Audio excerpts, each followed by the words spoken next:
The Mysteries of the East and of Christianity by Rudolf Steiner. Lecture 4.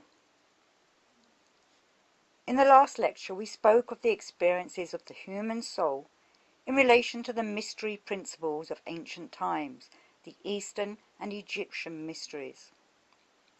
In a certain sense this brought us to the last step in the stages of initiation.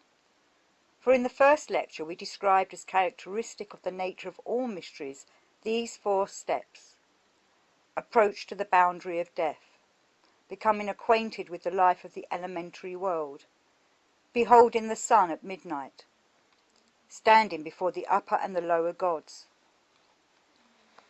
This standing before the upper and the lower gods comes about when the aspirant has to apprehend the forces which rule everything that belongs to the physical side of man, the part which remains behind in sleep as physical and etheric body. Here we have to do with the lower gods in the widest sense of the word. We have to speak of the upper gods in relation to all the forces which are concerned with the innermost being of man, with that which passes through the various incarnations, the ego and the astral body. In the preceding lectures I was able to describe the experiences of a modern man, acquainted with the nature of the mysteries, when he looks back in the Akashic record at the experiences undergone by human souls within the mysteries of ancient times. We had to point to the tragic impression made on Egyptian souls when in the course of their initiation they came face to face with the changes that had affected the cosmic power known as Isis in the Egyptian mysteries. From the Osiris legend we learn that the spouse of Isis was overcome by the enemy and torn away from her. But we have also come to know the results in the higher worlds of this changed situation in the life of Isis. The soul, which in later Egyptian times had raised itself into spiritual worlds, became a participant in the fate of Osiris, the god who was dying to the higher worlds and descending into the earthly region. But that is how it was experienced. Now it is extraordinarily difficult to speak in ideas and concepts concerning the further development of this fate of gods. But since we have become accustomed to bring in pictures as a help in connection with the most intimate things of the higher world, where our ordinary speech, which has already become so secular, fails us, let us express in a readily understandable picture something that is to form, as it were, the leitmotif of the exposition to be given today. Let us enter into the tragic mood of one about to be initiated during the Egyptian epoch. We transpose ourselves into this mood and find that it originated from experiences that the aspirant could express only by saying to himself, "Formerly, when I entered the spiritual world, I found Osiris permeating cosmic space with the creative word and its meaning, which represent the ground forces of all being and development. Now the word has become mute and silent. The god who is called Osiris has forsaken these realms.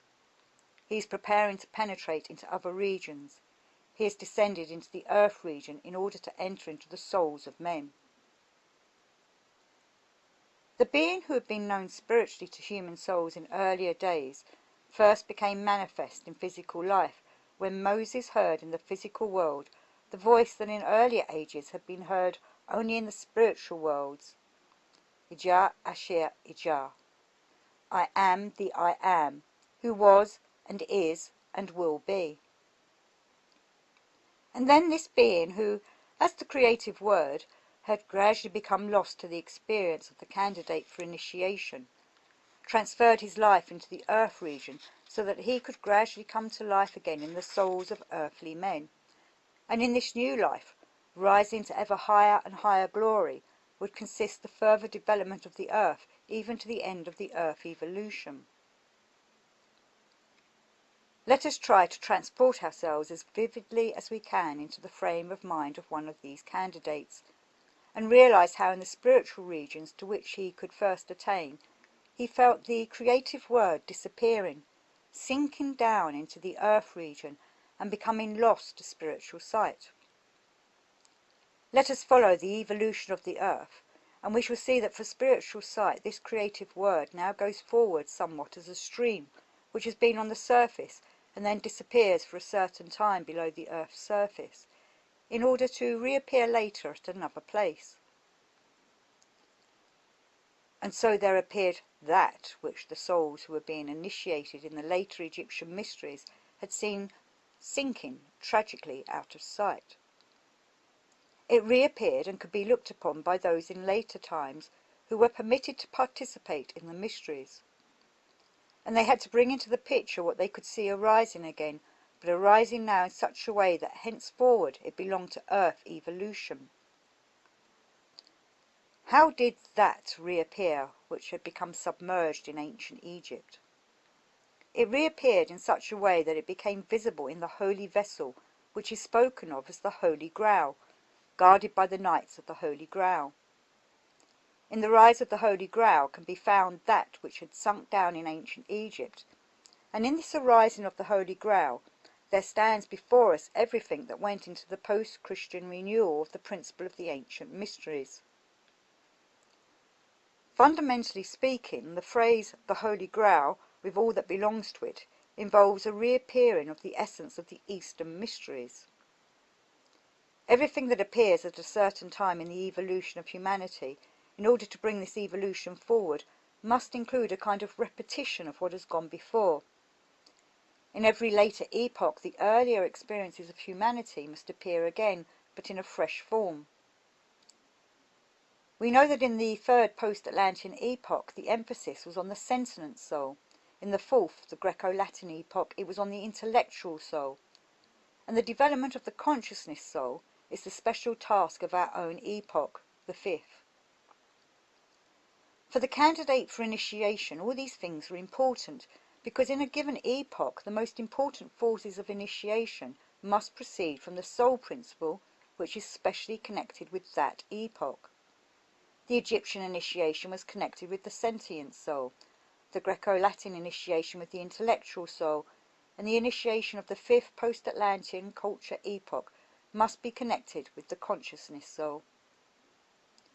But in the dawn of this fifth epoch, there must also be a repetition of what the initiates once went through out of the forces of the sentient soul, and equally a repetition of what was gone through in the fourth post-Atlantean epoch. Then something is added, something new which must come from the consciousness soul to provide supporting forces for the candidate. Hence the fifth post-Atlantean epoch, with its special emphasis on the arising of the new initiation, must have centres where there can be recalled to human souls the secrets poured into human evolution through the Egyptian Chaldaic soul, and the secrets poured out in the fourth post-Atlantean epoch, the Greco-Latin time, during which the mystery of Golgotha took place, and to that must be added a new element. As in earlier ages, so also in this later age, that which was enacted in the depths of the mysteries finds expression in the most varied legends, and these correspond more or less closely to secrets in which the human soul has participated. Hence it was necessary that the secrets of the Egyptian Chaldaic period should appear as a kind of repetition before the souls of the fifth epoch. They were secrets related to the cosmos, to the inpouring of the forces of the zodiac and of the planets, but particularly to the secrets connected with the cooperation of the sun and moon, and to the shifting influences of the sun and the moon as they pass through the signs of the zodiac. I am speaking of the apparent movements because they sufficiently characterize the processes involved. But there had to be a difference between the way in which these secrets had emerged in the third epoch and the way in which they were presented in the fifth epoch. Everything now had to work right into the consciousness soul, into that which makes for and constitutes human personality. This took place in a quite special way through the fact that these inspiring forces, which were seen when in the third epoch souls were transported into spiritual regions of the cosmos, and which simultaneously streamed out of cosmic space into the earth during the fifth epoch, these forces inspired certain individuals. In the dawn of the fifth epoch, accordingly, there were persons who, not exactly through their training, but through certain mysterious influences, became the instruments, the vehicles of cosmic influences issuing from the sun and moon during their passage through the signs of the zodiac. The secrets that could then be won for the human soul through these individuals were a repetition of what had once been experienced through the sentient soul, and the persons who expressed the transit of the cosmic forces through the signs of the zodiac were those called the Knights of King Arthur's Round Table. 12 in number, they had around them a band of other men, but they were the principal knights. The others represented the starry host. Into them flowed the inspirations which were more distantly distributed in cosmic space, and into the 12 knights flowed the inspirations from the 12 directions of the zodiac. The inspirations which came from spiritual forces of the sun and moon were represented by King Arthur and his wife Guinevere. Thus, in King Arthur's Round Table, we have the humanized cosmos. What we may call the pedagogical high school for the sentient soul of the West proceeded from King Arthur's Round Table. Hence we are told, and the legend here refers in pictures of external facts to inner mysteries which were taking place in the dawn of that epoch in the human soul, how the knights of King Arthur's Round Table journeyed far and wide and slew monsters and giants. These external pictures point to the endeavours of human souls who were to make progress in refining and purifying these forces of the astral body, which expressed themselves for the seer in pictures of monsters, giants, and the like. Everything that the sentient soul was to experience through the later mysteries is bound up with the pictorial concepts of King Arthur's Round Table. What the intellectual soul was to experience in this later time has in turn found legendary form in the saga of the Holy Grail. Everything that had to be recapitulated from the epoch in which the mystery of Golgotha took place was concentrated in the influences that streamed forth from the secrets of the Holy Grail. And these influences could work on the intellectual soul in persons who had gained understanding of the Holy Grail and wished to understand their own epoch. In the present day also the human soul must be open to these influences if it is to be initiated, if it is to have understanding for the spiritual nature of our times. The Holy Grail is surrounded by many, many mysteries. Today, naturally, we can give only a sketchy outline of these mysteries, but it may provide a starting point for more detailed studies which may one day be undertaken regarding these mysteries of the Holy Grail. In the Holy Grail, if we understand in its true nature, there was embraced everything which characterized the secrets of the human soul in later times. Let us take an initiate of later times when, having freed his ego and astral body from his physical and etheric bodies and come forth from them, he looked down at them from outside, and let us picture what he saw in them. He saw something which could be very disturbing if he had not learnt to understand it thoroughly. And he still sees it today.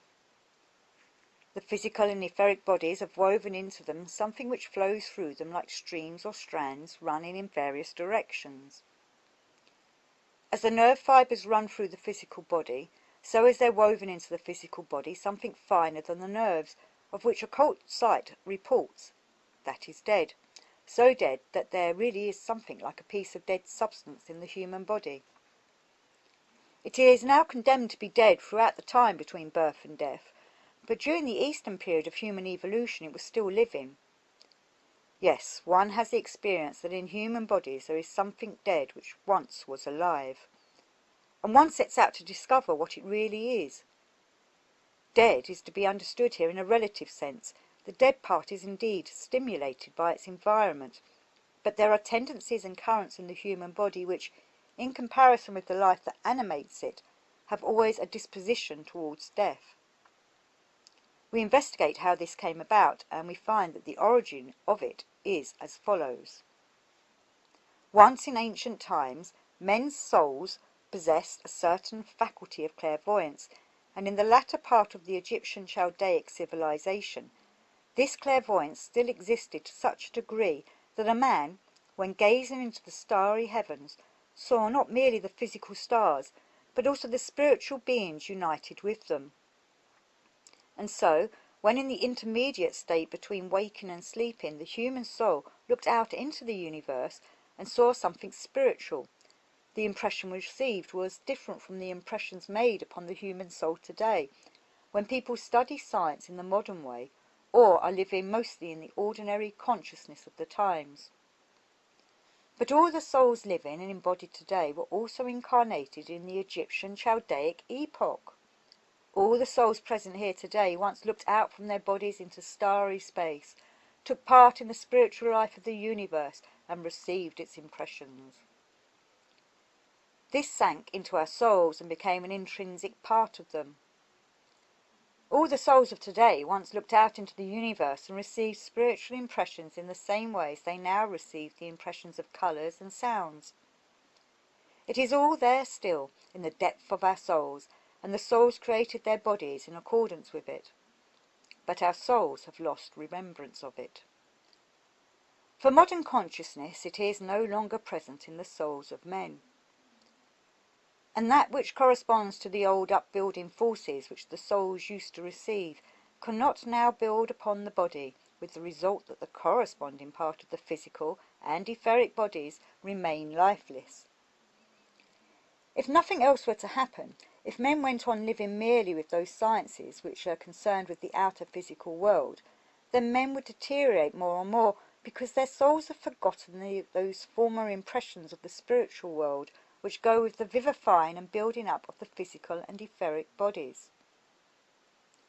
That is what the candidate for initiation sees today, and he can say to himself, souls are thirsting to vitalize something in the physical and etheric bodies, which they have to abandon as lifeless, because the impressions they once absorbed do not penetrate into modern consciousness. This is the disturbing impression received today by the candidate for initiation. Thus there is something in man that is withdrawn from the sovereignty of the soul. I beg that you will take these words with all earnestness, for a characteristic of modern man is that something in his nature is withdrawn from the rule of the soul, something that is dead in contrast with the life of the organism that surrounds it.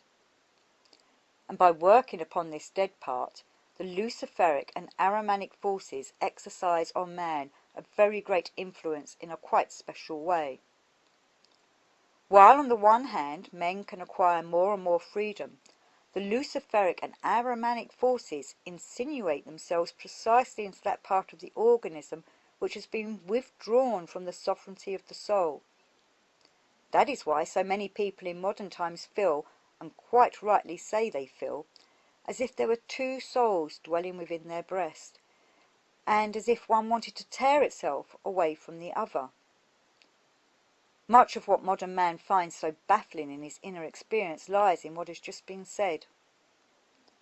The Holy Grail was and is nothing else than that which can so nurture the living portion of the soul that it can become master of the dead part. Montserrat, the sanctuary of the Holy Grail, is the school in which one has to learn, for the sake of the living part of the human soul, something that there was naturally no need to learn in the Eastern and Egyptian mysteries. One needs to learn what has to be poured into the still living part of the soul in order to become master of the part of the physical body that has died, and the part of the soul that has become unconscious. Hence, in these secrets of the Grail, the Middle Ages saw something related to a repetition of the Greco-Latin period in the intellectual or mind soul, for in the intellectual soul are rooted mostly those parts of the soul which are now forgotten and dead. Thus the secrets of the Grail refer to the permeation of the intellectual or mind soul with new wisdom. When the initiate of the Middle Ages wanted to present in picture form what he had to learn in order to permeate with the new wisdom the part of his soul that had remained living, he spoke of the castle of the Holy Grail and of the new wisdom, which is in fact the Grail, that flows out from it. And when he wanted to indicate that which is hostile to this new wisdom, he pointed to another domain, the domain wherein dwelt all the beings and forces which had made it their task to gain access to the part of the body that had become dead, and to the part of the human soul that had become unconscious. This domain, into which were justly transferred, and justly is here used in an occult sense, all the successors of the evil spiritual beings of earlier times, who had preserved the worst forces of Oriental magic, not the best forces, which also had remained. The domain which was the most vicious and hostile to the Grail was Castle Merville, the gathering place of all the forces which attack man in this part of his body and soul and have undergone a karmic fate such as has been indicated. Spiritual wisdom can be carried anywhere today because we have reached a transition stage leading towards the 6th epoch, and these things are no longer tied to particular localities, but in the Middle Ages it had to be sought in certain definite places, as I have shown in my book, The Spiritual Guidance of Man and of Mankind. Hence, when in earlier times it was said that one had to travel to a particular neighbourhood in order to receive a certain teaching, this was not meant in any figurative sense. In our time it must be said that wisdom has less of a local character, for we are living in a time of transition from life in space and time into more spiritual forms of time. Whereas it has been said that the Castle of the Grail is situated in the west of Europe, the stronghold of hostility to the Grail must be located in another place, a place where, on account of certain spiritual forces there, a person can have just as great and powerful and good an impression as he cannot have also of its opposite, through other forces which have remained there to this present time like an akashic after effect from those opponents of the Grail of whom we have been speaking. For at that place one can speak of the very worst forces, and they are still perceptible in their after effects. At one time evil arts were practised in that place, arts which penetrated right into physical life, and thence launched their assaults on the part of the human soul that had become unconscious, and on the portion of the human organism that had become dead. All this is closely connected with a figure who glimmers across from the Middle Ages as a legendary being, but is well known to anyone acquainted with the nature of the mysteries. A personality who was quite real in the middle of the Middle Ages, Klingsor, the Duke of Terra de Lobau, a district we have to look for in what is now southern Calabria. From there were carried out the incursions of the enemy of the Grail, especially over to Sicily. Even as today, if we tread Sicilian soil and have occult sight, we are aware of the akashic after-effects of the great Empedocles still present in the atmosphere, so we can still perceive there the evil after-effects of Klingsor, who allied himself from his duchy of Terra de Lobau across the Straits of Messina, with those enemies of the Grail who occupied the fastness known in occultism and in legend as Calut Babot. In the middle of the Middle Ages, Calut Babot in Sicily was the seat of the goddess called Iblis, the daughter of Eblis, and among all evil unions which have taken place within the earth's evolution between beings in whose souls there were occult forces, the one known to occultists as the worst of all was between Klingsor and Iblis, the daughter of Eblis. Iblis, by her very name, is characterized as being related to Eblis, and in Mohammedan tradition Eblis is the figure we call Lucifer. Iblis is a kind of feminine aspect of Eblis, the Mohammedan Lucifer, and with her the evil magician Klingsor united his own evil arts, through which in the Middle Ages he worked against the Grail. These things must needs find expression in pictures, but in pictures that correspond to realities. They cannot be expressed in abstract ideas. And the whole of the hostility to the Grail was enacted in that fastness of Iblis, Calut Babut, whither the remarkable Queen Sibylla had fled with her son William in 1194 under the rulership of the Emperor Henry VI. Everything that was undertaken by a power hostile to the Grail, and whereby also Amfortas was wounded, is finally to be traced back to the alliance which Klingsor had contracted with the stronghold of Iblis, Calut Babot, and all the misery and suffering which we see embodied in the Grail legend through Amfortas in an expression of that pact. For this reason, the soul must still be strongly armed even today when it comes into the neighbourhood of those places from which can emanate all hostile influences related to the mysteries of the Grail and the advancing evolution of humanity. Viewed thus, we have on the one hand the kingdom of the Grau, and on the other the evil kingdom, Chastel Merville, with all that came from the pact between Klingsor and Iblis playing into it. And here we can see, expressed in a wonderfully dramatic form, all that the most independent and innermost of the soul organs, the intellectual or mind soul, has had to endure in face of attacks from without. In the fourth post-Atlantean period, this soul principle was not yet as inward as it had become in the fifth. It withdrew itself more from the life in the external world that had prevailed in Greek and Roman times, back into the inner part of man, and became freer, more independent. But on that account, for reasons already given, it was much more open to attack by all the powers than it had been in the Greco-Latin epoch. The whole of the change which had taken place in the intellectual or mind soul is portrayed hauntingly, in a legendary way, and yet it stands so dramatically before us in the antithesis between Montsalvat and Chastel Merville. We feel an echo of all the sufferings and all the conquests of the intellectual soul in the stories connected with the Holy Grail. All that had to be changed in the human soul in more recent times is revealed to him who has come to know the nature of the mysteries. In this connection we need only take a concrete case.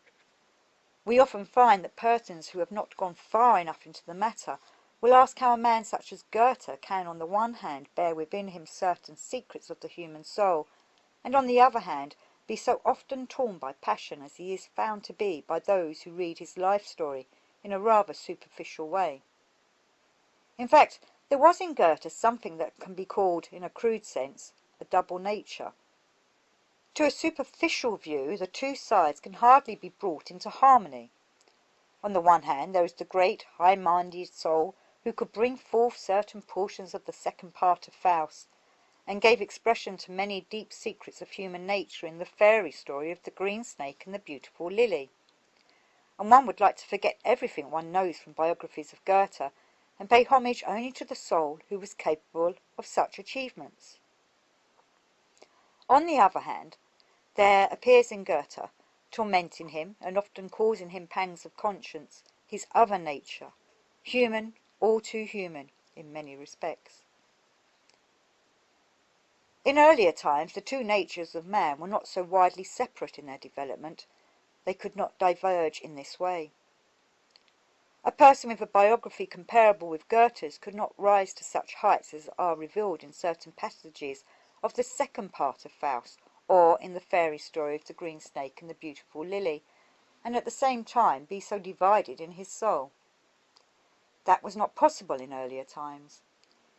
It has become possible only in later days, because there now exists in human nature something we have already spoken of, the part of the soul that has become unconscious, and the part of the organism that has died. That was not possible in earlier times. It has become possible only in later days, because there now exists in human nature something we have already spoken of, the part of the soul that has become unconscious, and the part of the organism that has died. The part that has remained alive can be so elevated and purified that the impulse which leads on to the fairy story of the green snake and the beautiful lily can be nurtured there, while the other part may remain exposed to the attacks of the outer world. And because the forces described are able to make their abode there, circumstances may arise in which there is very little agreement with the higher ego of the person. It should be understood that the soul living in Goethe had once belonged to an Egyptian initiate, and had then lived in Greece as a sculptor and a disciple of philosophy. Then, between this Greek incarnation and the one as Goethe, there comes an incarnation, probably only one, which I have not yet been able to find.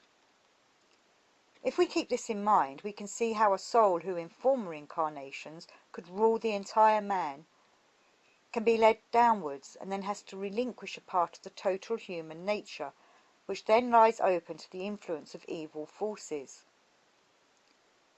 That is what is mysterious and so hard to understand in a nature such as Goethe's.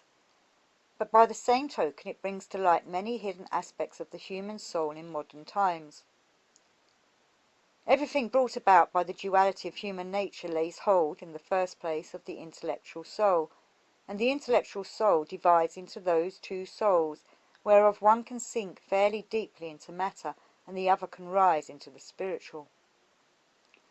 Thus, in the Knights of King Arthur's Round Table, we are presented with a repetition of all that the candidate for initiation had, in a certain sense, to experience through the sentient soul. In all that was grouped around the Holy Grail, we are shown what can be experienced in modern times by the intellectual soul.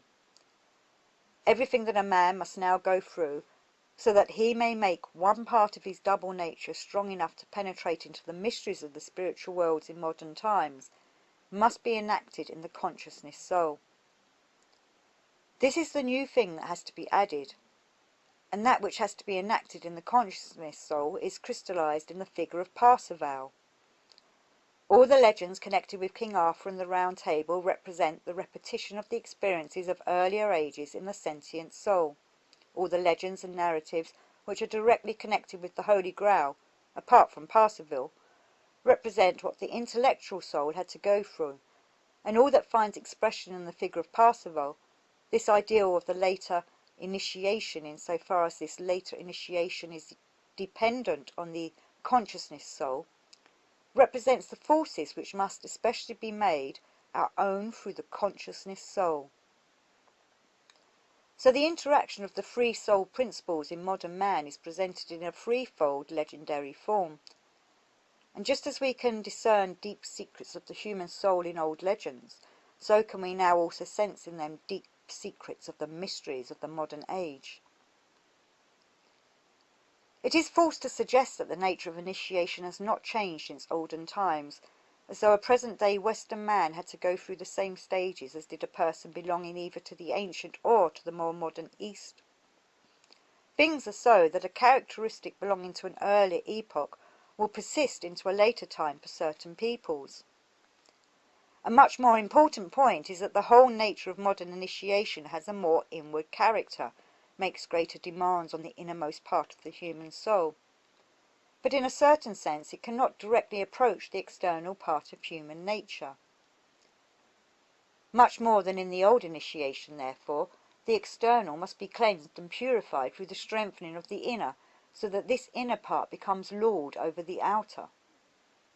Asceticism and external training belong more to the character of the old initiation, a direct evolution of the soul itself, so that it develops strong forces in its inner being, belongs more to the nature of the newer initiation.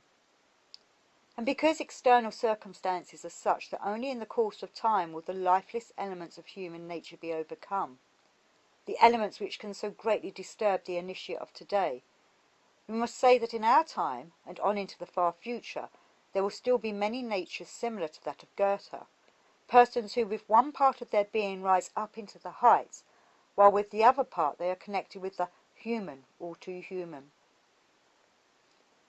Persons who in earlier incarnations showed no sign of these peculiarities, but on the contrary displayed a certain harmony between the outer and the inner, may enter fresh incarnations in which a deep disharmony can show itself between the external and the inner organization.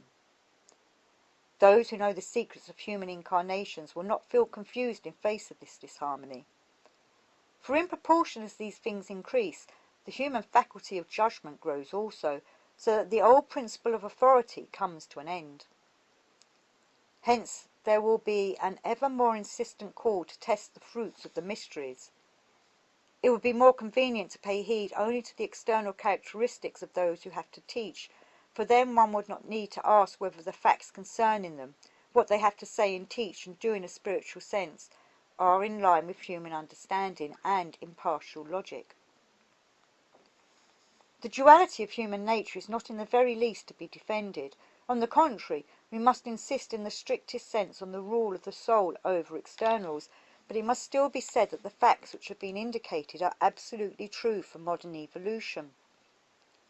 For the after-effects of Klingsor and Iblis are still always present, even though in another form. A special feature of our time is that these attacks from Klingsor and Iblis, as they gradually lay hold of people, are insinuating themselves into intellectual life, particularly the intellectual life that bears on education, with its popularization of modern science. Consider what people have been learning for quite a long time now and what they think is right of instill into children. Consider what is accepted as the basis of modern education. All this should not be judged in accordance with the views of someone who, believing he is very clever, says he understands these things and knows they are entirely correct. No, all this should be judged in accordance with how it influences and fructifies the soul, and in terms of the impressions it produces on the soul. And when a person becomes cleverer and cleverer, in the sense in which it is fashionable to call people clever today, he develops in his soul certain forces which in this incarnation may make him very well able to dominate the conversation in circles wedded to materialistic or monistic ideas. But then certain vital forces necessary for the human organism are worn away. And when such a person has taken into himself only these typical dregs of modern education, in his next incarnation he will lack the forces that are required for properly building up the human organism. The cleverer a person is by the standards of the time we are now facing, and the closer his intellectual attunement to it, the more of an imbecile will he be in a later incarnation. For those categories and concepts which relate only to the sense-perceptible outer world, and to the ideas which hold it together, these concepts set up in the soul a configuration which may be ever so fine intellectually, but lacks the force to work intensively on the brain and to make use of it. And to be unable while in the physical body to make use of the brain is to be an imbecile. If it were true, as the materialists maintain, that the brain does the thinking, then one could certainly give them some comfort. But this is as false as the assertion that the speech centre has formed itself. It has acquired its form through human beings having learnt to speak, and so the speech centre is the result of speech. Similarly, all cerebral activity, even in the historical past, is the result of thinking, not the other way about. The brain is plastically modelled through thinking. If only such thoughts are developed as are customary today, if the thoughts are not permeated by the wisdom of the spirit, then the souls occupied with thinking only about material things will find in later incarnations that they are unable to use their brains properly. Their brain forces will be too weak to lay hold of things. A soul which today is occupied merely with calculating debit and credit, let us say, or with the usages of commercial and industrial life, or absorbs only the ideas of materialistic science, is filling itself with thought pictures which in later incarnations gradually darken the consciousness, because the brain would be an unformed mass, as today in cases of softening of the brain, and so no longer capable of being taken hold of by the forces of thinking. Hence, for anyone who looks into these deeper forces of human evolution, everything that can live in the soul must be permeated by a spiritual comprehension of the world. So, in this modern time, the nature of man may still be twofold. The forces belonging in particular to the consciousness soul must be infused with inner spiritual knowledge. Man must overcome the two regions through which Parsifal went. He must overcome apathy and doubt in his own soul. For if he were to carry apathy and doubt with him over to a later incarnation, he would not make a success of it. Man must come to have knowledge of the spiritual worlds. Only through the fact that life widens out in the human soul, the life called Sould by Wolfram van Eschenbach, the very life that pours out spiritual knowledge over the consciousness soul. Only by this means can human development advance fruitfully from the fifth epoch onwards into the sixth. These are among the fruits of the newer mysteries. They are the important and significant results which must be drawn from these mysteries, which are an after-effect of the Graal mystery. But, unlike all ancient mystery wisdom, they can be understood by the generality of people. For gradually the unconscious and dead forces of the soul and of the organism must be overcome through a strong permeation of the consciousness soul with spiritual knowledge, that is, with a knowledge that has been understood and grasped spiritually, not a knowledge built up on authority. Even such things as have been said in these lectures, if a person takes into account all that modern knowledge and education are able to give, can, when they are heard, be thoroughly understood and grasped, though they can be discovered only by one who gets to know the mysteries through occult sight. And they should be most thoroughly grasped. Now it may perhaps be true of many a modern man who is striving to attain to higher worlds, that in the shape of his outer life something will still be visible of the human all too human, or of his efforts to raise himself out of it. Yes, it may well be that the fool's motley is still discernible through the raiment of the spiritual, as with Parsifal, but that is not the point. What matters is that there should be present in the soul the impulse towards spiritual knowledge, spiritual understanding, that impulse which is inextinguishable in Parsifal and brings him at last, in spite of everything, to the stronghold of the Holy Grail. In the whole picture drawn of Parsifal, if rightly understood, we can find all the different methods of training the consciousness soul which are necessary to evoke from it the right effects, so that the person can gain control of the forces which whirl in confusion and strive against one another in the intellectual or mind soul. The more present-day man looks into himself and tries to exercise honest self-knowledge, the more will he find how conflict is raging in his soul. It is a conflict within the intellectual or mind soul. For self-knowledge is a harder thing than many people suppose, and it will indeed become more and more difficult.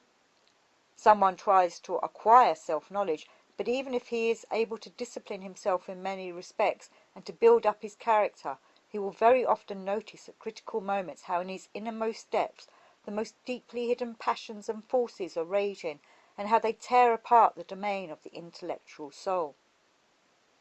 And how is it with a modern man who devotes himself seriously to knowledge and the pursuit of knowledge? The difficulties of the inner life may perhaps never dawn on people who believe that real knowledge is to be found in external scientific work and its fruits.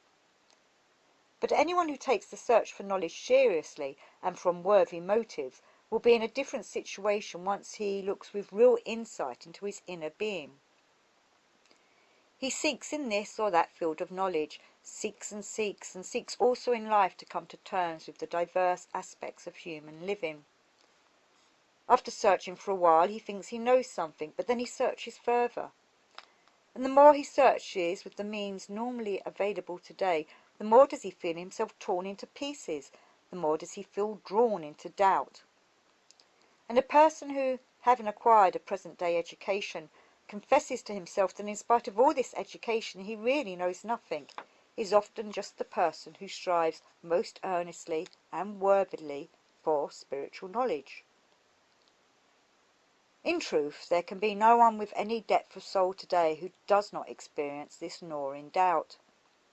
And it is something he ought to be familiar with, for only then will he immerse himself in that spiritual knowledge which is right for the consciousness soul and must pour itself out into the intellectual soul in order to be master there. Hence we must try to penetrate with rational understanding into what is brought to the consciousness soul from out of occult knowledge. By that means we shall draw into our inner being such a self as will be a real lord and master there, and then, when we come to know the nature of the modern mysteries, we shall stand confronting ourselves.